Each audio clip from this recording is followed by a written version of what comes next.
Euh, Morta, une question. Une question, c'est que la taille d'une classe inversée, c'est combien pour être efficace? Désolé. Oui. Alors, la taille, en réalité, elle va dépendre, c'est elle qui détermine finalement la façon ou bien l'approche pédagogique que vous allez choisir. Mais il n'y a pas de taille limitée en réalité. Si vous êtes dans un petit groupe d'une vingtaine, d'une trentaine de personnes, c'est pratique de choisir une répartition en petits groupes de 4 ou de 5, par exemple. Mais si vous êtes devant un amphi de 500 personnes, à ce moment-là, la pédagogie active elle-même, elle va changer. Cela veut dire qu'il n'y a pas de taille, mais la taille va déterminer les solutions pédagogiques interactives que vous allez choisir. Oui. Donc la taille, il n'y a pas de limite. L'essentiel, dans le cas de la pédagogie active ou bien dans la classe inversée, c'est d'éviter que l'étudiant soit passif. Comment est-ce qu'on va rendre actifs des étudiants, 400 ou 500 étudiants dans un amphi? Là, effectivement, il faut adapter la masse des étudiants ou bien adapter l'approche pédagogique qu'on va suivre dans une classe inversée à la masse. Donc, il n'y a pas de limite de groupe, mais le groupe, c'est lui qui détermine, parce qu'on ne peut pas exclure des étudiants, à moins de partager cette masse en petits groupes, et à ce moment-là, appliquer des pédagogies actives qui s'adaptent à ce nombre-là. Donc, partir du fait qu'il n'y a pas de limite, mais le nombre d'étudiants va déterminer le choix des actions qu'on va faire envers ces étudiants-là. Merci. Une deuxième question. Quand les apprenants ne suivent pas activement, ne prennent pas l'initiative autonome de suivre le planning recommandé par l'enseignant, comment faire? Alors, comme même dans un enseignement classique, cela veut dire tout étudiant qui ne suit pas ou bien qui ne réalise pas le travail demandé par l'enseignant, il y a une évaluation à la fin. Mais avant d'arriver à la sanction, et c'est ça qui est très intéressant, ce que prévoit la classe inversée ou bien l'enseignement à distance, que j'ai dit au début, le parcours individualisé. L'enseignant a le moyen de voir qu'il y a un étudiant qui ne suit pas, qui n'est pas actif, qui n'est pas restitué le travail. Les moyens technologiques aujourd'hui lui permettent de contacter directement l'étudiant et de voir s'il a des problèmes, quel est son problème. Donc, il faut prévoir une marge d'accompagnement individualisé au début. Alors, et s'il n'y a pas de solution, l'étudiant, il est là, mais il ne veut pas participer. À ce moment-là, malheureusement, il y a des cas où l'étudiant, voilà, il sera sanctionné pendant l'évaluation. Mais on ne passe pas à la sanction directement.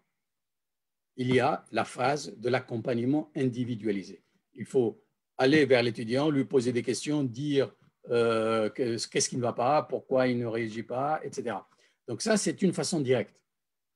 L'autre façon indirecte, c'est mettre les étudiants, donner des travaux à des étudiants, des travaux de groupe, dans lesquels il est obligé de contribuer avec ses collègues.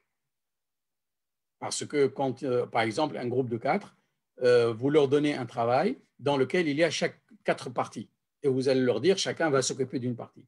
Lui, il va se rendre compte que sa partie manque, donc il va plus ou moins pénaliser ses collègues. Donc indirectement, il sera poussé, entre guillemets, à travailler.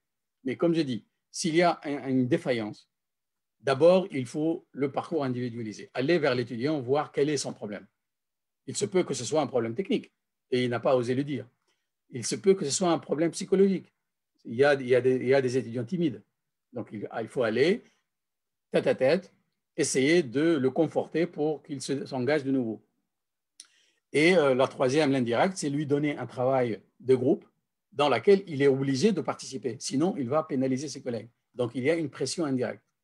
Et dans le pire des cas, là où vraiment il n'y a pas de solution, malheureusement, il y a toujours des étudiants qui ne sont pas dans la course et ils seront sanctionnés par l'évaluation finale, surtout une évaluation quelconque.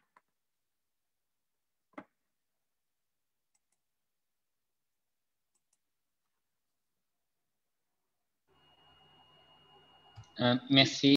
Combien de temps pour que les apprenants puissent se préparer pour que cette méthode soit efficace? Alors, pour que les étudiants se préparent à cet esprit-là, à cette méthode d'enseignement, comme ça s'applique également pour l'enseignement à distance en général, il faut commencer modestement. Cela veut dire qu'il faut commencer par des petits trucs. Cela veut dire prévoir une classe inversée dans laquelle vous continuez à enseigner comme d'habitude, mais vous changez une pratique. Vous introduisez une activité d'apprentissage dynamique, active. Et petit à petit, bon, ça peut prendre un mois, ça peut prendre une semaine, ça dépend de la réactivité des étudiants, ça dépend de la qualité du travail que vous leur donnez. Donc, le facteur temps dépend de plusieurs éléments, mais le conseil principal, c'est de commencer modestement. Ne pas immédiatement mettre l'étudiant dans une logique interactive, dynamique de groupe, parce que ça peut créer des réticences. Donc, commencez doucement et ça prend le temps que ça prend, mais ça dépend de la matière, du volume de travail que vous donnez, ça dépend de la durée du programme lui-même. Mais il faut, comme c'est un conseil qu'on donne dans tous les cas de figure, ramener le changement des habitudes doucement et ne pas d'emblée donner un changement de pratique complètement à 100%.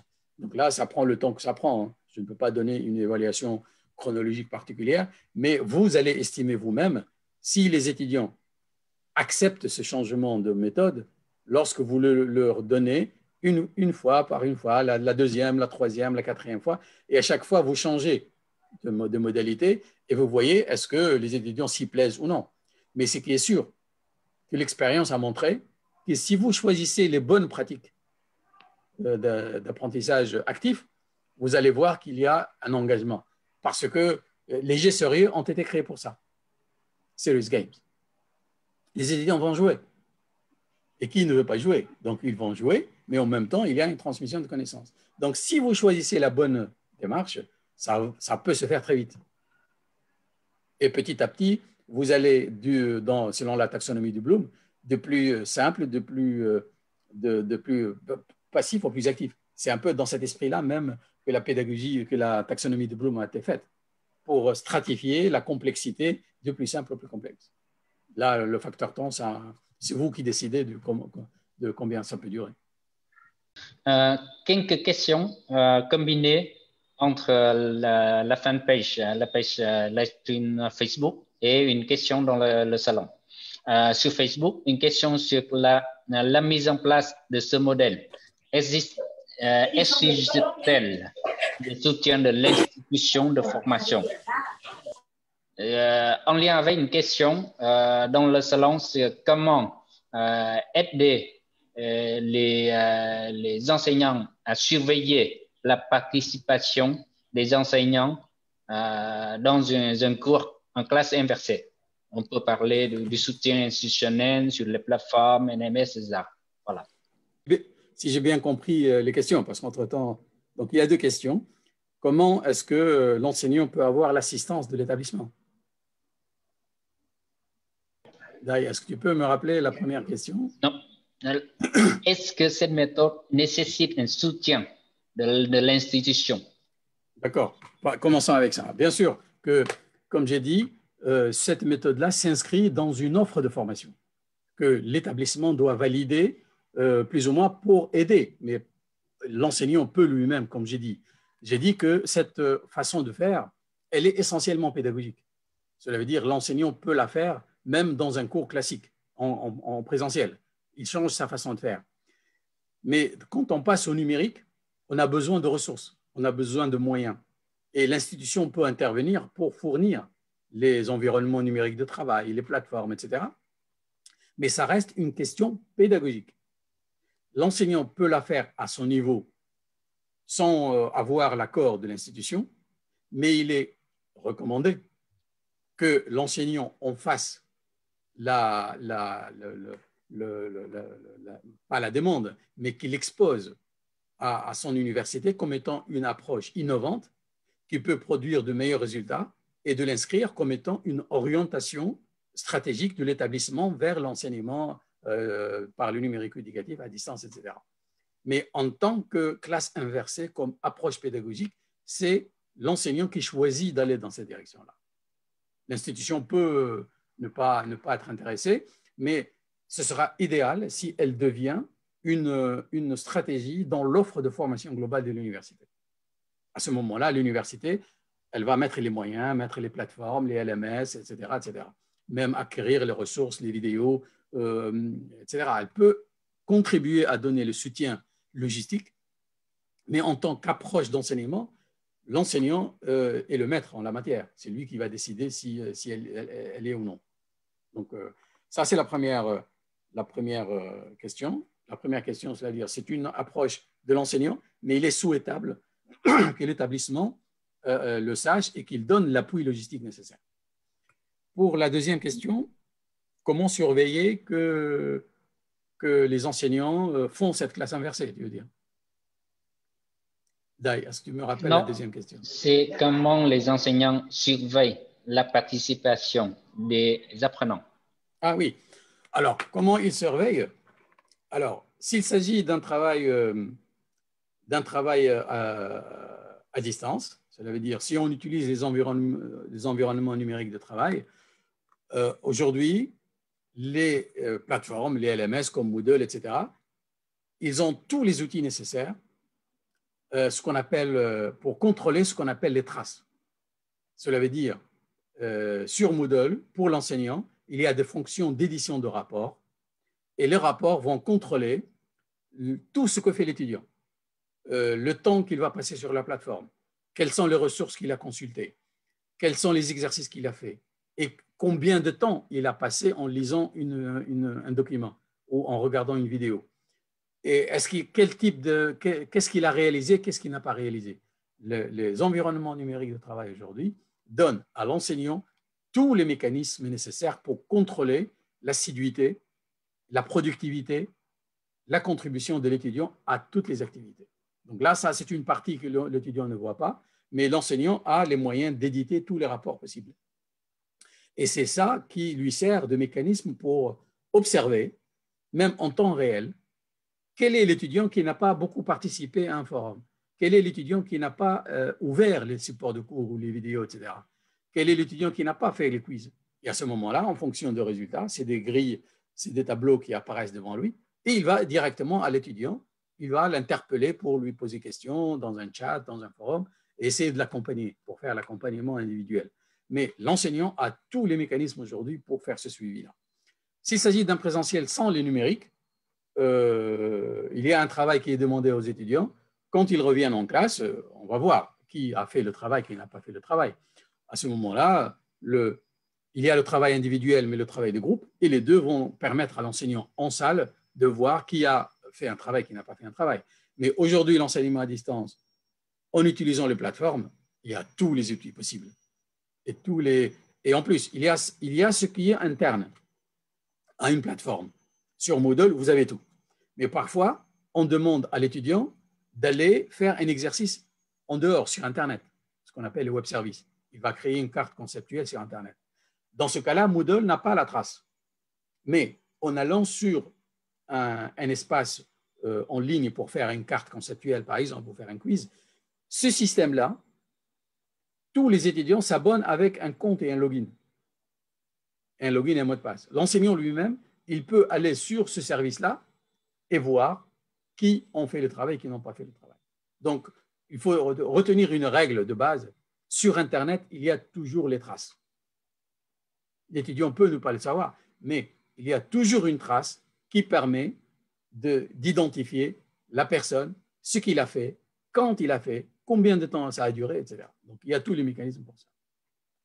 Deux questions qui concernent d'abord le difficulté de la méthode classe inversée.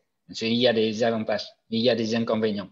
Quels sont les inconvénients qu'on peut rencontrer pour appliquer cette méthode? Et une autre question, c'est qu'au Vietnam, il y a déjà plusieurs enseignants dans différentes écoles, universités ont déjà appliqué cette méthode Et c'est avéré que c'est efficace pour les classes de petite taille. Mais on aimerait savoir un peu davantage sur les aspects fondamentaux, méthodologiques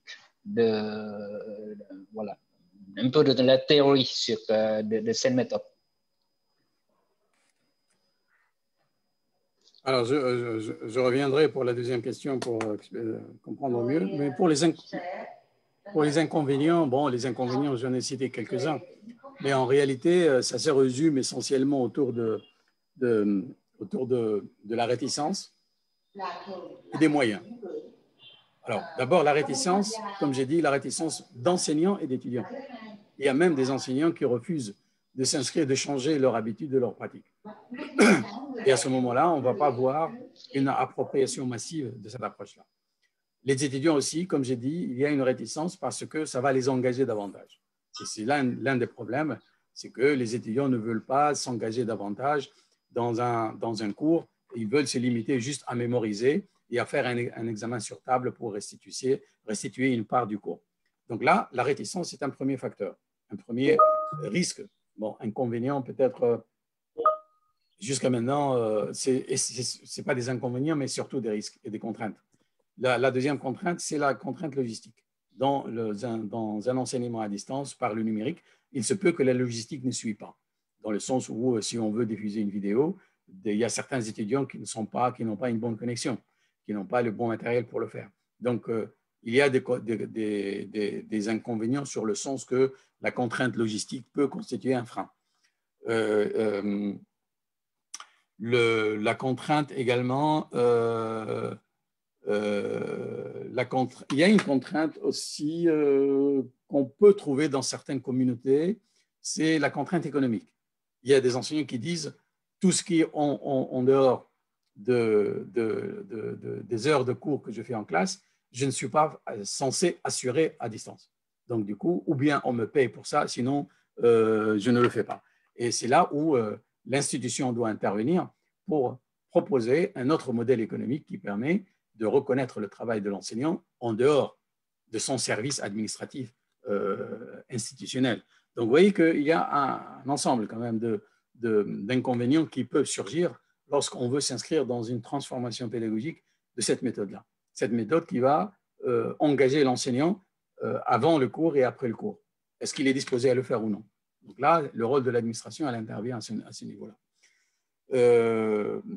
Mais en termes d'inconvénients, il se peut qu'il y ait des inconvénients, hein, mais en termes de bénéfices, si on voit l'apport pédagogique que ça peut créer, en termes de qualité de formation, en termes de compétences nouvelles que l'étudiant va avoir lorsqu'il va sortir sur le marché de l'emploi, imaginez quelqu'un qui a été formé par une classe inversée à la collaboration. Et j'ai parlé un peu des compétences du 21e siècle. L'autonomie, le travail de groupe, la communication et l'esprit critique. Imaginez quelqu'un qui va se présenter à un concours d'emploi. S'il s'est formé sur ces questions-là dans une classe inversée, ça optimise ses chances de réussite professionnelle. Donc, vous voyez, si on le voit de cet angle-là. Mais si on veut chercher des inconvénients, on peut toujours trouver des inconvénients, mais qui sont fondés sur les obstacles. Donc, c'est un peu ça. Alors, la deuxième question, au Vietnam, donc, ça a donné des résultats pour des petites tailles, des équipes, des groupes de petite taille. Si j'ai bien compris la question, comment est-ce qu'on optimise ça pour les grandes classes? Non. La question, c'est qu'on aimerait savoir davantage sur les fondamentaux théoriques de cette méthode. Ah oui, les fondamentaux théoriques. Bon, il y a la classe inversée, c'est l'un des sujets sur lesquels on a énormément rédigé en fonction de ce qu'elle apporte comme démarche pédagogique. Alors pour cela, je vous oriente sur, comme j'ai dit tout à l'heure, il y a énormément d'articles et de livres sur la pédagogie active, sur le constructivisme, le socio-constructivisme. Ils sont au cœur de ça. Le constructivisme et le socio-constructivisme sont des théories pédagogiques qui existent depuis Piaget, depuis Vygotsky, depuis le début du XXe siècle. Donc, il y a énormément de littérature là-dessus. Comment la dynamique de groupe, et même la classe inversée elle-même, il y a des livres là-dessus. Donc, il y a beaucoup de théories là-dessus.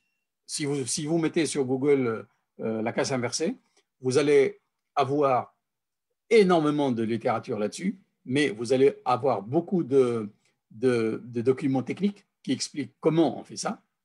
Mais également, si vous cherchez dans les livres, si vous cherchez sur Google Livres ou bien sur les revues électroniques, vous allez trouver des articles de chercheurs scientifiques qui vous donnent un aperçu théorique sur les questions et non pas le savoir comment remplir une fiche ou bien comment, etc. Donc là, il y a la littérature, les fondamentaux théoriques, il n'y a que ça hein, sur Internet. Mais...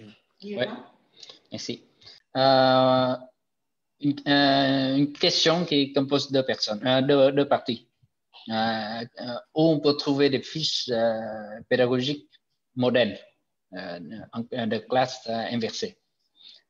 Deuxième partie, c'est que il faudra combien de temps pour qu'une personne, pour qu'un enseignant, une enseignante puisse s'auto-former ou être formé afin d'être capable de pouvoir transformer une classe traditionnelle en classe inversée. Oui, alors pour les fiches modèles, il y en a également beaucoup sur Internet. Hein. Il faut aller sur les sites qui offrent de l'enseignement à distance. Bon, là, je n'ai pas sous la main parce que je n'avais pas prévu cette question-là. Mais il y a plein de modèles de fiches de classe inversée. Il n'y a pas un seul modèle en réalité. Mais les fiches qui existent traduisent ce que j'ai exposé. Cela veut dire décrire l'avant, le pendant, l'après, avec des éléments, des métadonnées, des éléments de description comme la durée, la matière enseignée, que fait l'enseignant, que fait l'apprenant et quelles sont les ressources utilisées et quel est le mode d'évaluation. Donc, grosso modo, c'est un peu ça. Vous pouvez le construire vous-même dans le sens où ça traduit l'essentiel. Avant, pendant, après, l'objet, le thème, la matière, l'activité de l'enseignant, l'activité de l'apprenant, l'évaluation et quelles sont les ressources distribuées. Si on part de ça, on peut ajouter d'autres choses. Donc, mais il y a des modèles partout sur Internet, il suffit de trouver le bon site tout simplement. Mais je vous conseille, bon, c'est bien de partir d'un modèle existant, mais essayez d'adapter à votre situation en partant de ces éléments-là. Alors, la deuxième question, c'est combien de temps pour se former à ça? La formation n'est pas complexe lorsqu'on a compris le mécanisme, lorsqu'on a compris la philosophie. L'entraînement, il suffit juste d'un atelier de formation de 2-3 jours. Hein, et voilà, donc c'est une pratique. Il y a beaucoup de formations en ligne d'ailleurs. Si vous en trouvez une, l'AUF organise des ateliers là-dessus, sur ces questions-là, sur la conception de cours en ligne, sur le tutorat, sur les classes inversées, sur la pédagogie active. Et c'est des ateliers généralement de 2-3 jours. Tout simplement, si vous avez la notion et le concept, vous voyez la logique, de quoi il s'agit, vous allez tout simplement être mis dans une situation pratique d'exercer ceci dans un atelier avec un tuteur, un formateur, qui va vous guider dans les étapes de la conception d'une classe inversée dès le début jusqu'à la fin. Et d'ailleurs, on a prévu une formation en ligne, peut-être Dai pourra en parler, que ce webinaire-là sera traduit dans un cours en ligne dans lequel il va y avoir de la pratique. On reprend ces concepts-là pour les réaliser sous forme d'un atelier de formation qui ne va pas prendre beaucoup de temps, hein, du moment qu'on sait exactement quels sont les principes, quelle est la philosophie de la chose. On va la réaliser à travers des cas concrets. Ça prend 2-3 jours, 4 jours. Voilà, deux questions combinées d'une question sur la page Facebook. Vous avez mentionné qu'il faut aller du plus simple au plus complexe. Quelle est la modalité la plus complexe et efficace qu'on attend d'obtenir dans l'enseignement de la classe inversée? C'est une question qui vient de l'Arménie. Voilà. Et une deuxième question dans le salon similaire. Donc, quelle est la méthode précise, une méthode spécifique d'enseignement pour que ce soit le plus efficace avec la classe inversée? Bon, pour répondre peut-être aux deux questions ensemble, parce qu'il veut Oui, parler de la même chose, de la complexité. Bon, et j'ai rejoint un peu avec une réponse à une question que je vois dans le chat par rapport au sommet de la pyramide de taxonomie de Bloom. Le maximum, le plus complexe, c'est la création. Ça veut dire, c'est lorsque l'étudiant crée une ressource lui-même. Donc là, c'est le summum dans lequel l'étudiant va mettre en application des connaissances théoriques, des connaissances techniques, pratiques et des connaissances de gestion de management de la production d'un objet. Donc la création, plus ou moins, est le summum et le top de l'action dans une classe inversée lorsqu'on met l'étudiant dans une situation de production de quelque chose. Il peut produire une vidéo, il peut produire une synthèse d'un certain nombre d'articles. Il peut produire une expérience technique s'il est dans un cours de physique il peut produire une formule mathématique s'il est dans un cours de maths. Mais l'essentiel, le passage d'un état statique à un état passif à un état de production, et le summum, c'est lorsque l'étudiant crée quelque chose. Donc le verbe le plus complexe, c'est la création, parce qu'il n'y a pas plus compliqué que la création. Et alors, je rejoins un peu la question qui a été posée dans le chat concernant la taxonomie de Bloom. Effectivement, il y a entre la pyramide et la liste que j'ai exposée, dans la pyramide, le pic en haut, c'est la création. Et dans la liste, c'est évaluation. Alors, j'ai fait exprès ça. En réalité, l'évaluation, elle vient un peu avant la création, mais il faut savoir que la taxonomie de Bloom a été révisée par plusieurs. D'ailleurs, Bloom, ce n'est pas lui qui a édité la version actuelle, c'est ses étudiants à lui. Et la taxonomie de Bloom a été révisée et a été plus ou moins proposée sous différentes versions par d'autres auteurs qui ont réfléchi là-dessus. Je prends le cas de Pomé et Leclerc, qui sont deux auteurs qui ont étudié la taxonomie de Bloom et qui ont proposé un autre ordre. Bon, je ne l'ai pas dit peut-être pendant la présentation, mais finalement, la pyramide et la liste que j'ai proposée s'accordent sur le fait qu'il y a une progression du passif vers l'actif, et le summum de l'actif, c'est l'action, c'est la production. Voilà. Personnellement, je suis dans cette optique-là. Certains mettent l'évaluation après la production. Je produis quelque chose, je crée quelque chose, et ensuite je l'évalue. D'autres disent non. Si on a la capacité d'évaluer, on peut avoir la capacité de créer. Donc ça, c'est un débat un peu philosophique autour de ça. Mais en réalité, moi personnellement, je suis de l'idée que l'action la plus compliquée, c'est la création. Parce que la création traduit des compétences, des prérequis en compétences sur l'apprenant, qu'il a déjà la théorie, qu'il a déjà l'outil de production et qu'il a l'outil de la scénarisation. Comment produire quelque chose selon un scénario particulier. Donc là, c'est tout constructeur, tout artisan qui crée quelque chose, il a un schéma mental. Ce schéma mental, il est fondé sur la théorie, sur la connaissance. La connaissance produit un schéma mental. Les schémas mentaux, on utilise un outil et on adapte l'outil pour créer quelque chose. Donc la chose la plus complexe, c'est, à mon sens, c'est la création. Voilà, j'essaie de répondre à un ensemble de questions à la fois. Voilà, une question sur le nombre de séquences vidéo. S'il y a trop de vidéos, les étudiants, si c'est une vidéo trop longue, les étudiants ne vont pas suivre. Mais il y a trop de contenu à transmettre dans une vidéo. Comment faire? La vidéo, s'il y a trop de contenu, bon, partant du fait qu'il n'est pas recommandé de faire une vidéo longue, d'1 heure, de 2 heures, parce qu'on sait pertinemment qu'au bout de 30 minutes, l'étudiant ne va plus assimiler ce que vous voulez. Donc, ce n'est pas la matière qui détermine. Quitte à, si vous avez beaucoup de matière, vous la divisez sur 2-3 vidéos ou plus. Mais l'essentiel, c'est que la vidéo ne doit pas être longue. Et vous pouvez enchaîner une série de vidéos, mais à condition qu'il soit segmenté en petits bouts. Et après chaque vidéo, il y a un TCR, cela veut dire un moment de rétroaction. Vous vous arrêtez à un moment donné et vous posez des questions, vous donnez un quiz, vous faites un brainstorming. Vous dites, tiens, sur la partie qu'on vient de voir, est-ce qu'il y a des remarques? On va discuter de ça, qui est pour, qui est contre. Vous avez énormément d'outils TCR, de rétroaction. Et à ce moment-là, la vidéo sera segmentée en plusieurs bouts et entre un bout et un autre, il y a l'engagement de l'étudiant. Donc, du coup, ça le réveille, ça le remet dans le cours.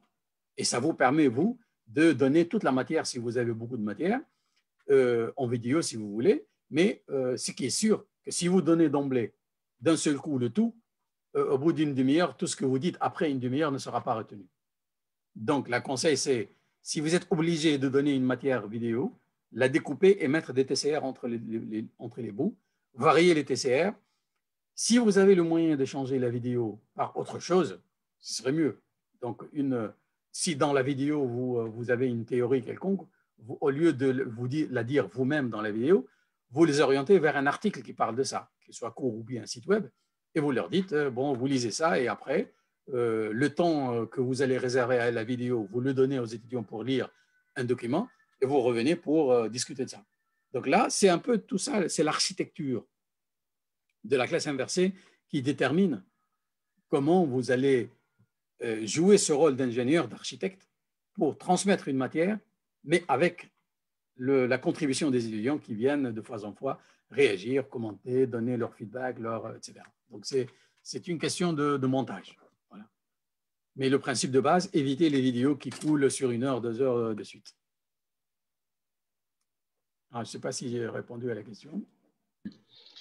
Il y a 2 questions qui concernent les thématiques, les disciplines de formation. Voilà, si on enseigne les cours en art ou en design artistique et où il y a plusieurs enseignants qui s'occupent d'un seul cours, voilà, qui dispensent, qui sont responsables de différentes parties.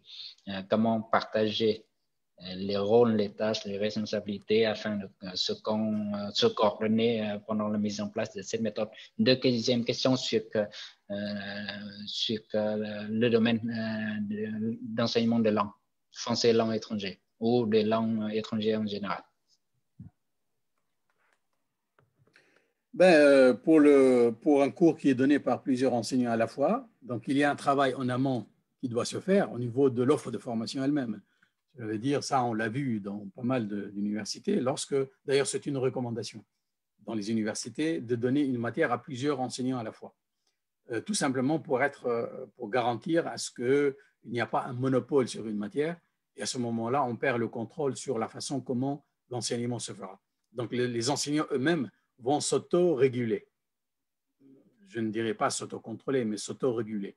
Dans le sens, ils enseignent la même matière, donc du coup, ils sont obligés à un moment donné, en amont, de se répartir, de se mettre d'accord autour du contenu. Qu'est-ce qu'on va enseigner dans cette matière, le design ou autre chose. Et ce serait intéressant dans ce cas-là de se mettre d'accord sur l'approche. Est-ce que quelqu'un va s'occuper de la théorie, l'autre de la pratique? Dans la théorie, combien il y a de thèmes? Qui va prendre ce thème-là, cet autre thème-là? Ou bien il y a l'autre configuration lorsque les enseignants enseignent la même chose, mais pour des groupes différents. Il y a 2 configurations possibles. Ou bien on se partage la matière pour les mêmes étudiants, mais plusieurs enseignants qui vont faire, chacun va s'occuper d'une partie. Ou bien c'est la même matière, mais qu'on enseigne à plusieurs étudiants différents. Donc, pour chaque cas de figure, il y a un scénario différent. Si les enseignants enseignent pour les mêmes étudiants, mais la même matière et chacun va s'occuper d'une partie, à ce moment-là, chaque enseignant va agir sur sa propre partie pour l'enseigner à sa façon. Il y a certains qui vont enseigner la classe inversée, d'autres non. Mais ça, c'est le choix pédagogique de l'enseignant face à ses étudiants avec une matière dont il est le seul responsable. Donc là, l'enseignant peut choisir la pédagogie qu'il veut. Le problème, c'est lorsque les enseignants enseignent la même chose, mais pour des groupes différents. Et là, les enseignants sont censés enseigner la même chose et de la même façon, et pour faire les mêmes évaluations. Sinon, après, il va y avoir un problème entre les étudiants qui ont été bien évalués, d'autres mal évalués. Donc là, s'il s'agit de la deuxième configuration, il est nécessaire que les enseignants, lorsqu'ils se sont mis d'accord sur la même matière à enseigner à plusieurs groupes, qu'ils se mettent d'accord également sur l'approche pédagogique à faire, ou bien se rapprocher le maximum, parce que les enseignants vont choisir un type d'activité qui diffère de l'autre. Mais l'essentiel que plus il y a un consensus sur l'approche pédagogique, mieux c'est, pour que tous les enseignants agissent de la même façon et que ça ne crée pas de problèmes même entre les étudiants qui communiquent entre eux pour dire notre enseignant est mieux que le vôtre parce qu'il nous a enseigné comme ça, etc. Donc éviter ce genre de situation, faire en sorte que les enseignants se mettent d'accord sur le contenu, mais également sur l'approche pédagogique. Il y a toujours des consensus. Et c'est toujours une question de consensus. D'accord. Les enseignants se mettent ensemble pour discuter. Voilà comment on va faire ça. Et s'ils sentent qu'il y a un besoin de se former sur la classe inversée, eh bien, il faut engager l'établissement pour assurer un atelier de formation qui dure 3, 4 jours, 5 jours. L'AUF, je suppose, elle peut le faire s'il y a la demande, pour former un ensemble d'enseignants sur une matière, de faire une nouvelle pédagogie selon les orientations de la classe inversée. Mais, voilà, c'est mon point de vue personnel sur les deux cas de figure. Parce que ce sont deux cas de figure que nous, enseignants, on a toujours fait face à cette situation-là. La même matière enseignée par plusieurs, ou bien la même matière enseignée par un seul enseignant pour plusieurs classes. Donc, ça dépend du cas de figure. Et l'enseignement de français, ça… Ah oui, l'enseignement de la langue, c'est aussi une… Avant ça, j'ajoute aussi une autre question aussi concernant la discipline, c'est les matières, les cours des sujets abstraits, comme philosophie, psychologie, je ne sais pas, voilà. Et alors, c'est des matières comme toute matière, pas besoin d'avoir une matière pratique. Je veux dire, la philosophie, il y a tout l'aspect théorique. L'aspect théorique peut faire l'objet d'une lecture, peut faire l'objet de synthèse, peut faire l'objet de commentaires et de critiques. Donc tout ceci peut se traduire en activité en classe. Et c'est pour ça, la matière, elle va déterminer la façon de la pédagogie qu'on choisit. Oui. S'il s'agit d'une théorie, on donne des cours, des articles, des livres, des sites à lire pour les étudiants, et on va leur demander de faire une synthèse, de faire des exposés oraux, de discuter en classe du point de vue, par exemple, la théorie, je ne sais pas quoi, d'Aristote, ou je sais pas qui, ou de Confucius. Et chacun va l'aborder selon un point de vue critique. Et ceci constitue une activité pédagogique dans laquelle les étudiants vont discuter ensemble, avec l'enseignant, etc. Il n'y a pas de problème de matière. Soit en classe, soit dans un labo, dans un atelier, etc.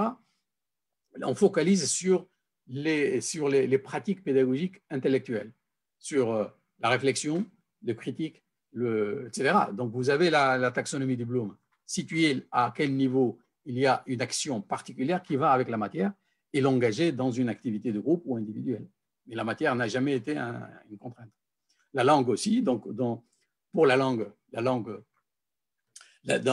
le cours linguistique, ça par exemple, c'est une expérience que j'ai accompagné l'IPH à Hanoï sur cette question-là. Ils ont fait des cours de langue de français et effectivement, ils ont fait un enseignement à distance avec des cours en présentiel, classe inversée, etc. Et il y a des activités que les enseignants donnent aux étudiants pour, vous savez, la langue, il y a la phonologie, la morphologie et la syntaxe. Il y a la phonologie, la façon de parler. Donc, il y a des moments où l'étudiant est censé parler, des moments où il est censé comprendre le sens des mots. C'est la morphologie.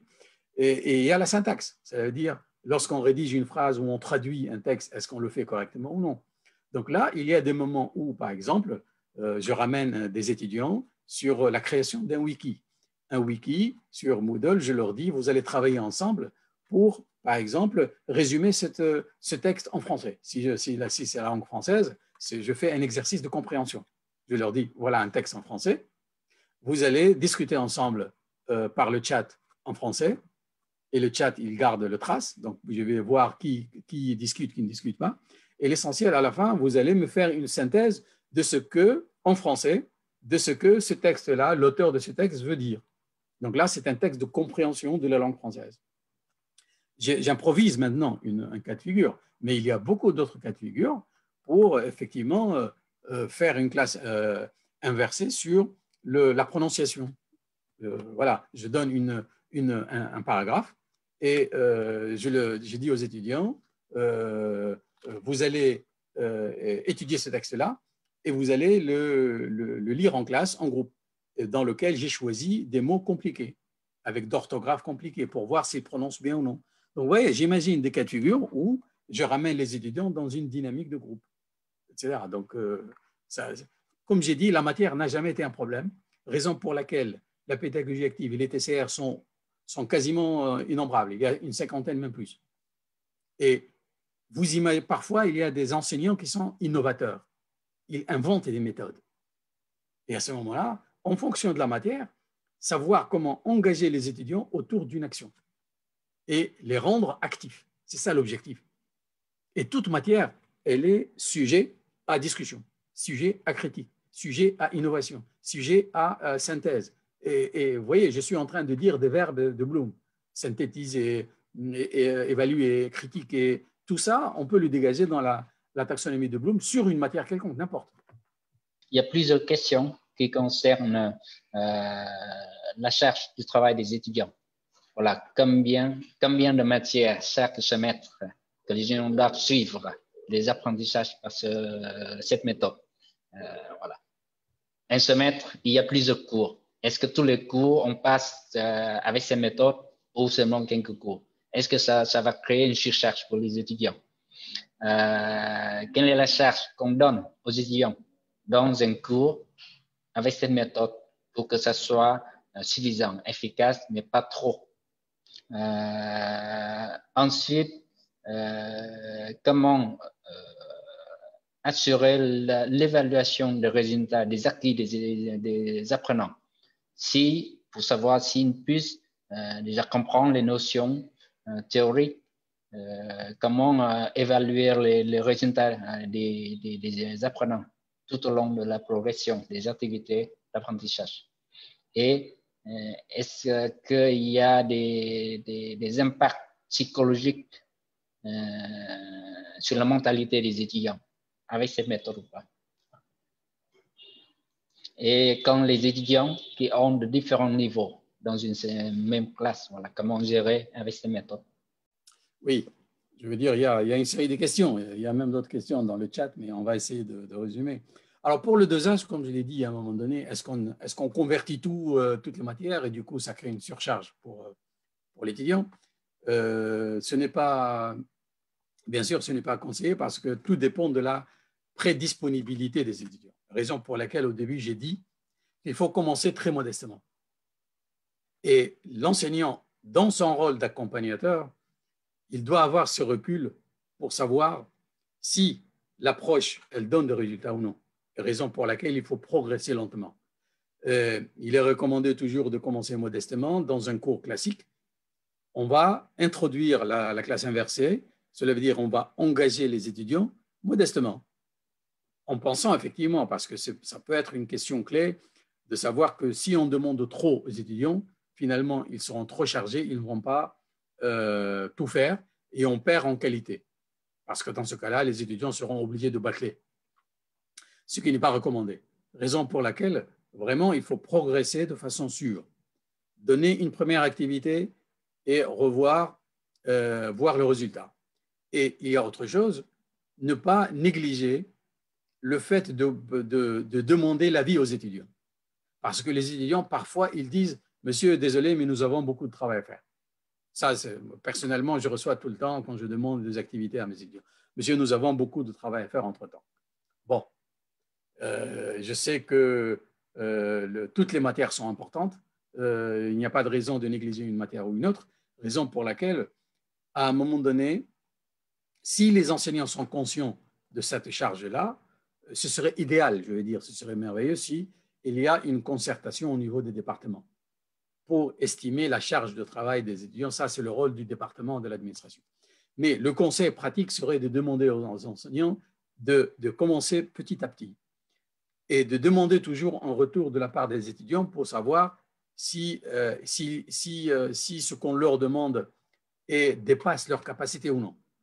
Bien sûr, il y aura toujours le oui et le non, mais l'enseignant a son rôle d'observer et de savoir si le oui, il est réel ou si le non, il est réel aussi.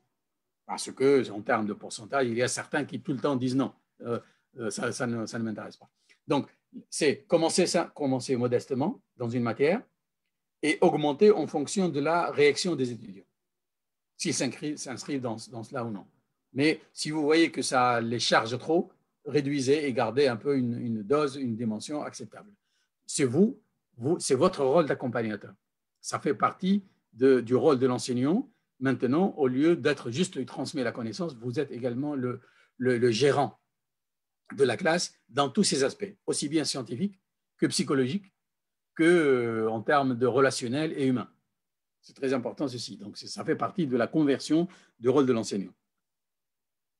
Alors, comment évaluer les contenus? Ça rejoint la première question. L'étudiant, à un moment donné, il va restituer un travail, soit un quiz, soit une synthèse, soit n'importe lequel. Et à ce moment-là, vous avez un droit de regard. Après la formation, vous allez évaluer la qualité. Et à ce moment-là,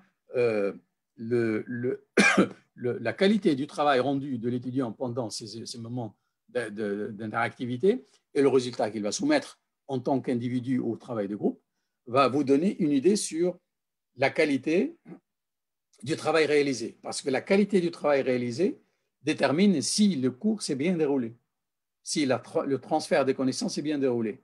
Et pour l'enseignant, c'est important parce que si la qualité du résultat n'est pas bonne, cela veut dire qu'il a une part de responsabilité.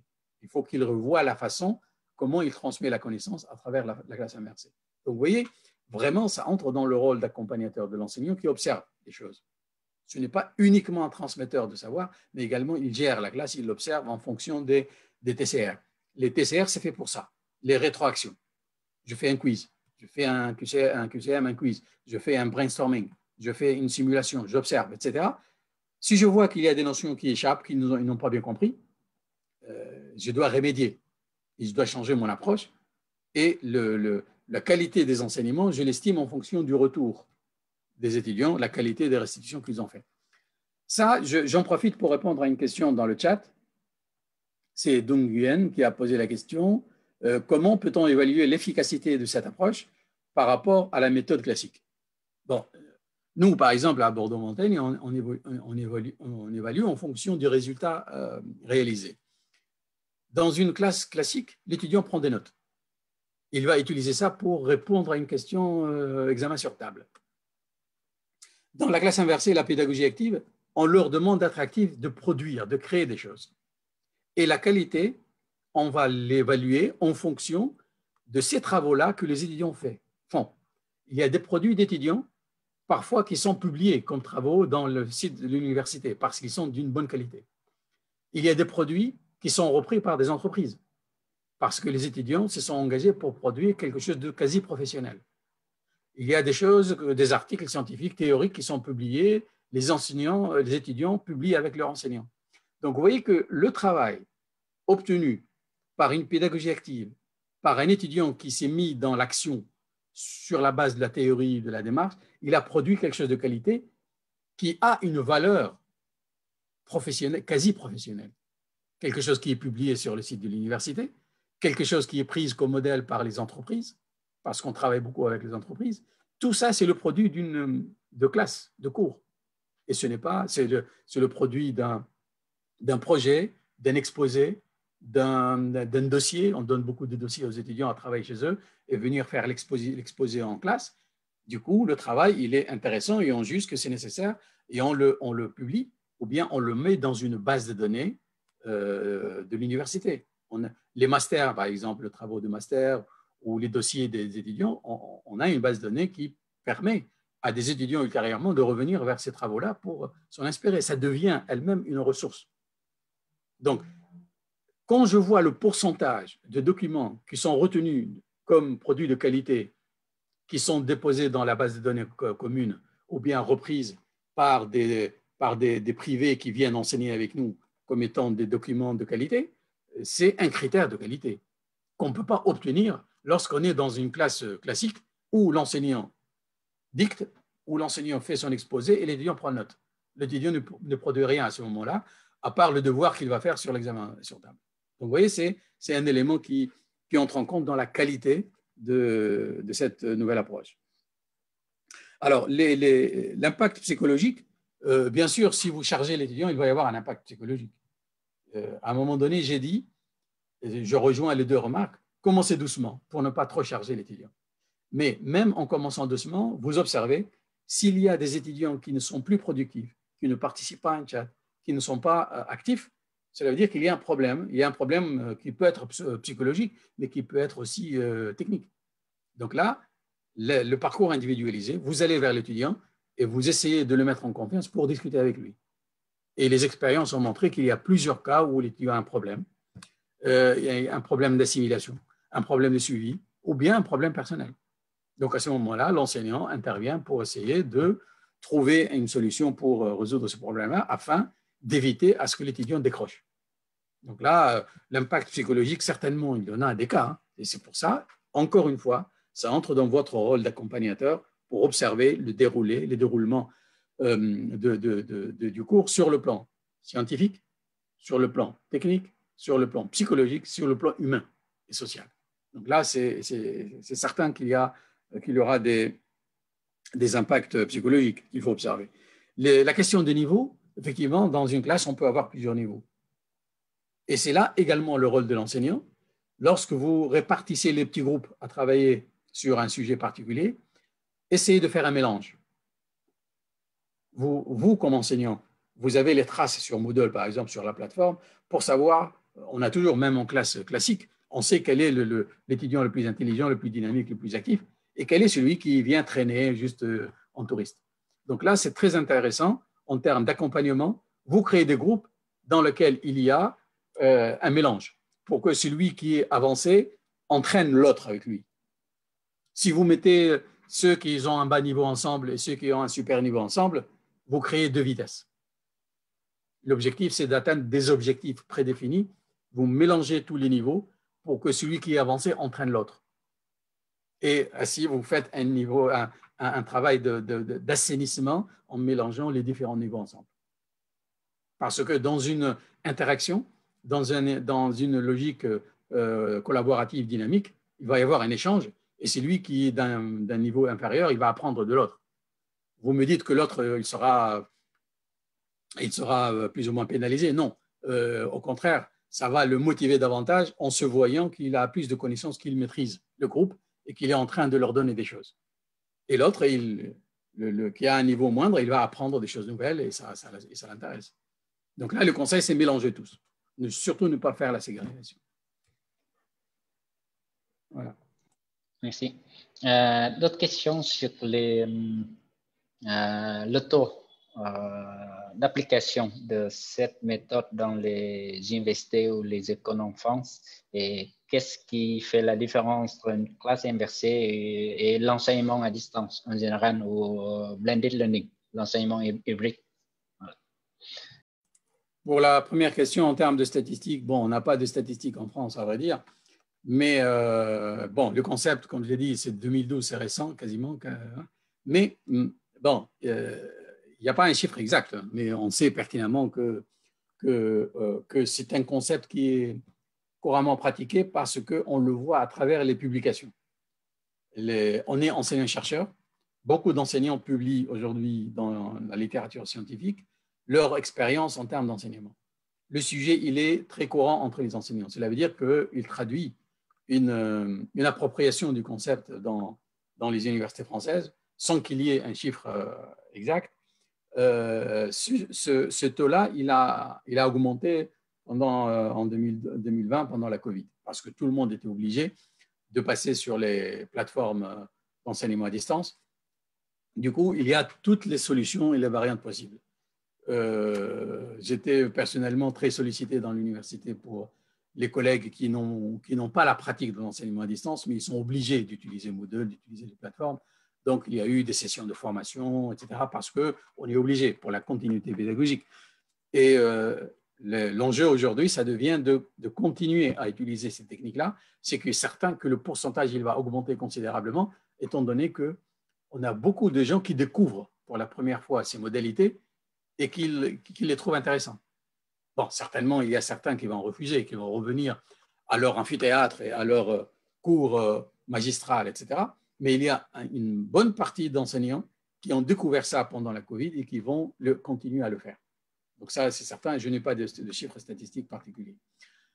Et en plus, dans la littérature, à l'échelle mondiale, il y a aujourd'hui un mouvement mondial, international, sur tout ce qui est enseignement à distance, le numérique éducatif, la pédagogie constructiviste, socio-constructiviste. C'est un mouvement de masse à l'échelle internationale, donc les pourcentages sont en train d'augmenter. Aujourd'hui, par exemple, à l'Université de Bordeaux-Montaigne, on a du coup énormément d'enseignants, et je suis parmi eux. J'ai abandonné mes cours en amphi. Je n'enseigne plus en amphi. Ça fait maintenant 6 ou 7 ans, alors que dans le temps, j'avais des cours avec 400 étudiants en présentiel devant moi. Et à bout d'un certain temps, j'ai arrêté. J'ai dit, je ne fais plus ça parce que ce n'est pas productif du tout. J'ai devant moi 400 étudiants qui me regardent. Je sais qu'au bout d'une demi-heure, je vois des têtes qui basculent. Donc, ce n'est plus productif, ça ne peut plus continuer comme ça. Donc, beaucoup d'enseignants ne donnent plus de cours en amphi. Quelques-uns continuent pour meubler les amphis, mais voilà. Alors, la deuxième partie, comment on compare l'enseignement à distance avec l'enseignement classique, c'est ça ou autre chose? Là, tu me rappelles? Quelle est la différence? Quelle est la différence entre la classe inversée et l'enseignement à distance et blended learning? On ne peut pas comparer deux choses incomparables. La classe inversée est une modalité de l'enseignement à distance. La classe inversée est une modalité du blended learning. La classe inversée est une modalité de l'enseignement présentiel. Donc, la classe inversée est un concept, comme j'ai dit à la fin, est un état d'esprit dans lequel il y a des éléments clés, l'autonomie, le travail collaboratif, l'engagement de l'étudiant, l'aspect critique, etc. Ces choses-là, on peut le faire à distance. On peut le faire en mode hybride lorsqu'on complète le présentiel avec la distance. En hybride, par exemple, en blended learning, je peux donner un travail à distance aux étudiants, ils vont le faire en ligne, mais quand ils viennent en présentiel dans la salle de classe, on va discuter de ce qu'ils ont fait ailleurs. Et ça, c'est du hybride, mais c'est de la classe inversée aussi. Donc, c'est une façon de faire. La classe inversée est une modalité qu'on peut utiliser dans l'enseignement à distance, à 100% à distance, dans l'enseignement hybride ou bien dans le 100% présentiel. C'est juste une approche, c'est une façon de faire qu'on peut appliquer dans l'enseignement à distance, dans l'hybride, dans le présentiel.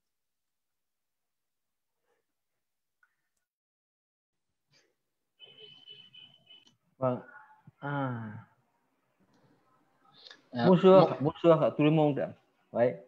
Merci pour m'avoir donné l'occasion de parler. Ouais. Merci de la présentation très intéressante du docteur Ben Hadi. En fait, moi, je pense que la classe inversée, comme il vient de signaler, c'est un concept. Donc, on peut dire que c'est une façon pour enseigner d'une manière très active. Et donc, maintenant, avec la présence des nouvelles technologies, on voit qu'il y a plus de possibilités d'enseigner suivant cette approche. Donc, ma question est que comment on peut, pour faire un scénario, est-ce qu'on peut utiliser on doit changer le scénario, ça c'est sûr, mais comment le scénario peut se faire avec la classe inversée? Est-ce qu'il suffit juste de donner les tâches aux étudiants auparavant et après en classe, il doit présenter les choses qu'il a déjà étudiées ou on doit faire d'autres choses et par exemple, on doit concevoir les évaluations. Donc, ma question, comment on peut faire un scénario approprié avec la classe inversée? Merci. Très bien. Alors, comme je l'ai montré, il y a une matrice, il y a une grille dans laquelle il y a avant, pendant, après. Alors, avant, il y a des choses, ce qu'on appelle la préparation. Et la préparation, ça engage des activités, comme le fait pour l'enseignant, c'est distribuer la ressource. Pour l'étudiant, c'est lire la ressource. Ça, c'est une activité. Ça fait partie, c'est la première partie du scénario, avant d'arriver en classe. Pendant le cours, il y a d'autres types d'activités qui continuent ce qui a été fait avant d'arriver en classe.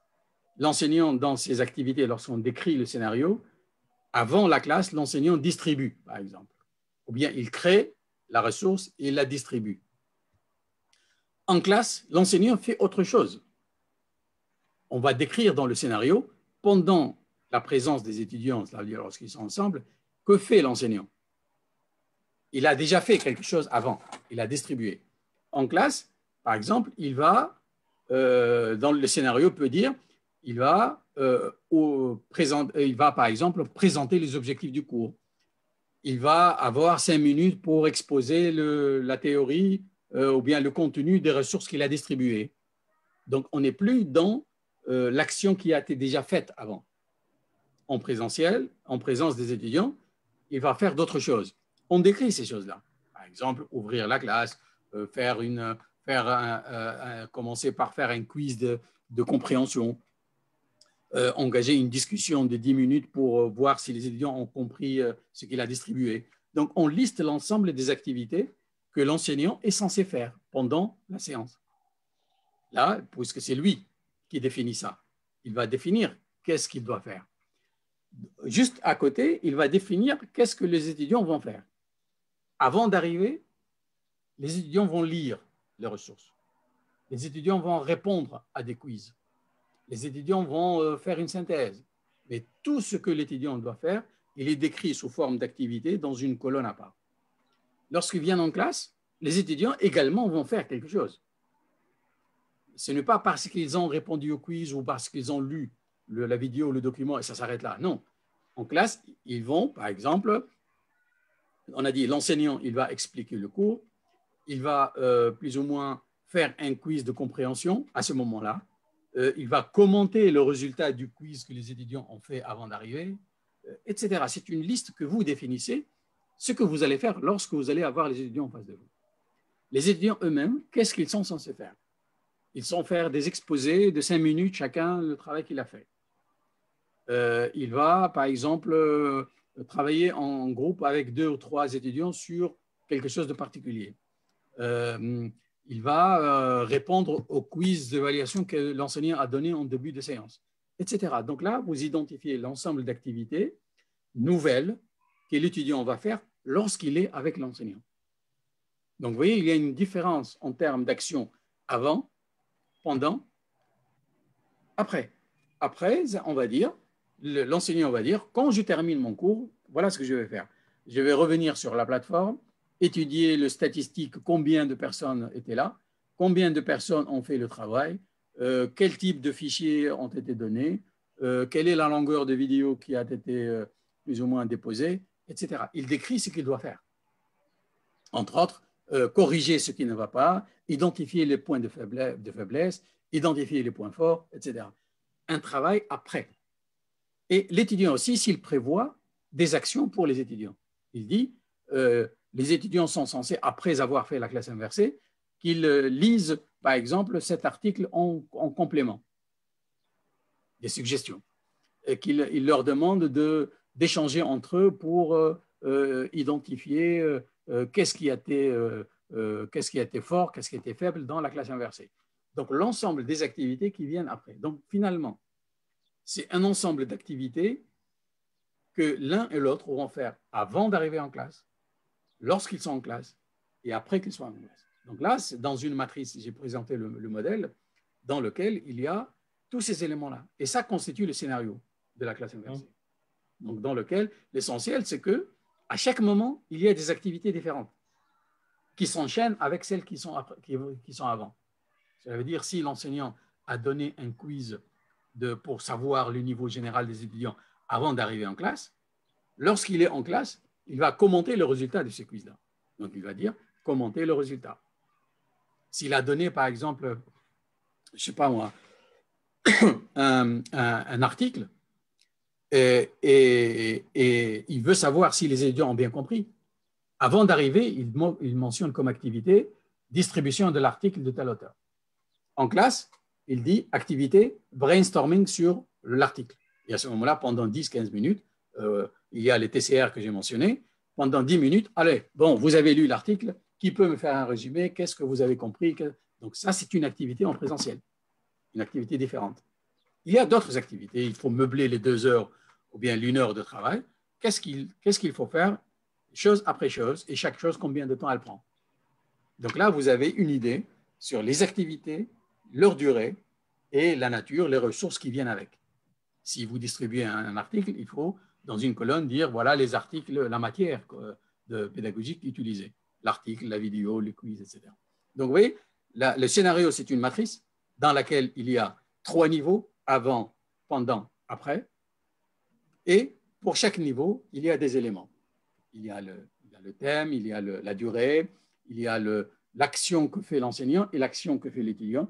Il y a comment est-ce qu'on va évaluer ces actions-là, s'il y a évaluation ou s'il n'y a pas, et quelles sont les ressources qu'on va utiliser pour ces activités-là. Donc voilà, ça crée un scénario, un montage d'un scénario sous forme d'une matrice, d'une grille que l'enseignant va suivre, et c'est sa feuille de route pour savoir comment la séance va se dérouler. Et il passe chaque 5 minutes, 10 minutes en fonction du temps qu'il a prévu pour réaliser les différentes activités. J'espère que j'ai répondu à la question. Merci. Merci. Voilà, il nous ferait résumer voilà, quelques dernières questions parce que nous ne pouvons pas rester trop longtemps. Donc, 3 éléments. D'abord, premier élément, c'est que voilà, pour diversifier les approches pédagogiques, Sarah, comment donner les notes, évaluer et enregistrer ces notes-là dans le relevé des notes finales des travaux des étudiants tout au long de la progression de leur apprentissage, afin de stimuler leur autonomie, leur motivation dans l'apprentissage à distance avec cette méthode. Comment peut-on savoir positionner les étudiants de différents niveaux afin de bien répartir en groupe? C'est une idée que tu as évoquée. Il faut mélanger les différents niveaux d'étudiants dans un groupe. Voilà. Et comme ça peut permettre à diversifier les approches pédagogiques dans l'enseignement à l'université.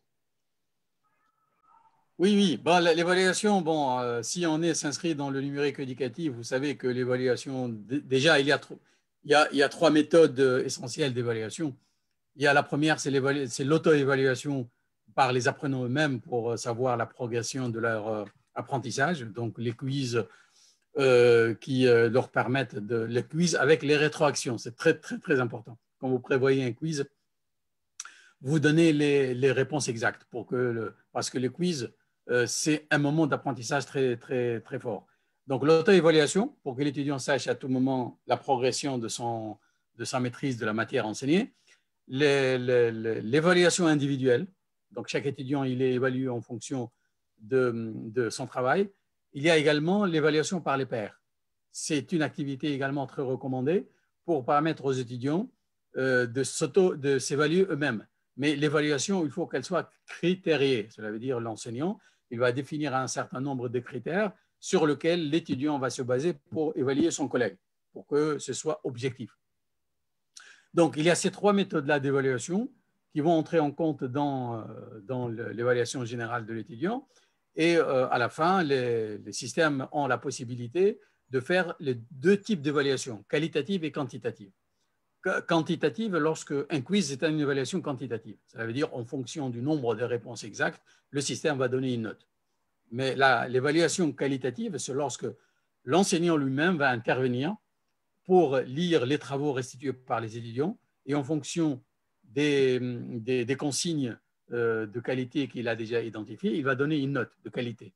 Donc, ces notes-là sont plus ou moins rassemblées sur la plateforme et le système va automatiquement, selon des formules de calcul, établir la moyenne globale de l'étudiant pendant une formation entière. Donc là, c'est des mécanismes. Alors, 3 méthodes, auto-évaluation, évaluation individuelle, évaluation par les pairs, et d'autre côté, l'évaluation quantitative et l'évaluation qualitative. Ce sont des éléments qui entrent en compte pour finalement que chaque étudiant ait une appréciation sur la qualité et sur la nature du travail qu'il a fait. Et à ce moment-là, ça constitue son évaluation pendant le parcours. Si chaque matière respecte ces consignes-là, chaque étudiant aura une évaluation quelconque à la fin de la formation et à la fin du cursus global. Donc là, c'est une approche très recommandée aujourd'hui qui permet effectivement de maîtriser, de contrôler le processus de l'évaluation de l'étudiant en utilisant ces solutions numériques plus ou moins qui sont mises à la disposition de l'enseignant. C'est la fin. On fait la clôture du webinaire. On ouvre les caméras pour se saluer. 1, 2, 3. Merci beaucoup. Au revoir. Xin cảm ơn thầy cô. Cảm ơn ban tổ chức và thầy.